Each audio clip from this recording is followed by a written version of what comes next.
Hey guys, போன வீடியோவில் நம்ம பரோட்டா எப்படி பண்ணுறதுன்னு பார்த்தோம். இப்போ பரோட்டாக்கு தொட்டுக்க குருமாவை எப்படி பண்ணுறதுன்னு பார்த்துருவோம். அதுக்கு தேவையான பிரியாணி மசாலா எல்லாத்தையும் வந்துட்டு இங்கே இருக்க பாருங்கள். இது அப்படியே எடுத்து வச்சுக்கோங்க. இது எல்லாத்துலேயும் வந்துட்டு ஒவ்வொரு டேஸ்ட் இருக்குங்க ஃப்ரெண்ட்ஸ். நீங்கள் இப்போ இது எல்லாத்தையும் வந்துட்டு மிக்சியில் அரைச்சி இந்த மாதிரி பவுட்ரு ஆகிருக்கும். பவுட்ரு ஆனதுக்கப்புறம் இந்த மாதிரி ஒரு தவாலே எடுத்து போட்டுருங்க. அதுக்கப்புறம் இஞ்சி பூண்டு பேஸ்ட்டு தேவையான அளவு. அதுக்கப்புறம் நீங்கள் முடிஞ்ச அளவுக்கு இது எல்லாத்தையும் நல்லா மிக்ஸ் பண்ணிக்கோங்க.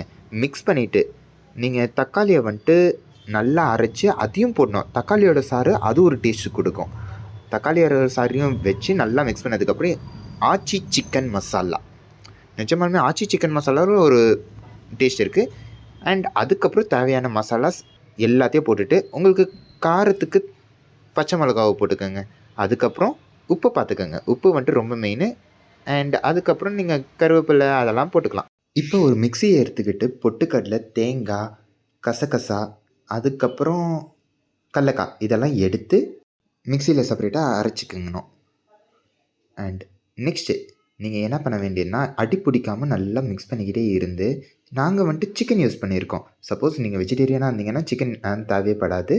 பட் இதுக்கு அடுத்தது நீங்கள் வந்துட்டு சிக்கனை ஆட் பண்ணதுக்கப்புறம் கொரியாண்டர் மசாலா, சில்லி பவுட்ரு அதெல்லாம் நீங்கள் போட்டுக்கணும். போட்டுட்டு நல்லா நான் சொன்ன மாதிரி அடி பிடிக்காமல் மிக்ஸ் பண்ணிக்கிட்டே இருக்கணும். மிக்ஸ் பண்ணதுக்கப்புறம் நீங்கள் தேவை அளவுக்கு ஒரு மசாலாஸ்லாம் இறங்கினதுக்கப்புறம் தண்ணி ஊற்றிக்கணும். தண்ணி ஊற்றிட்டு இப்போயும் ஏதோ ஒரு மிஸ் ஆகிற மாதிரி இருக்குது.